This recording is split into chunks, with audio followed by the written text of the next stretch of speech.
waxyaabaha ninka ragga aad ugu fiican oo anu shakhsi ahaan soo tijaabay waxa kamid ah subaxii markaad soo kacdid inaad xaniyaha biyo qabow ku ridid qoraha biyo qabow ku ridid jirka biyo qabow ku ridid taas maxay dhacaysaa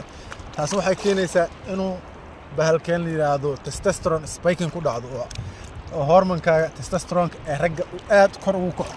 hormonkaas uu kor u kaco waxa dhacaya inuu murqahaagu dhismaan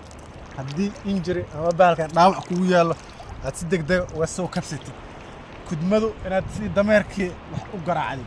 xoogaaga oo kor u kacay maskaxiyan oo aad nin fiican noqoto maxaa yeelay hormonkaas hormonka ugu muhiimsan ninka ragga leeyahay way marka waxaad barataa subax markaad soo kacay sidii bahalkan la yiraahdo gabar yar meel ha fariisan inta orodid biyaha dalq xaniyaha ku sii bahalkan la hadda soo ma jeedaan wax kastaasan sameeyaa murqaha saas ku dhisaa yaa xogaa biyaha inaan fogaado waay mugta hadii kale naagahan meelahan duurduurka jooga meelahan tuulooyinka nambarkaaga nasi waliba nin madow qurxoon u dhisan ma is arag mugta yaa halkaas kugu sugaya wallahi maanta dhan halkay ka timid bahalkan la guriga ku soo tusaa war waxaas waa iska daayeen anu mukulaal madax jir waa ka daqoodaha liir mugta waa iska daay wallahi billah hadda markaan maalmaha inta joogo dhan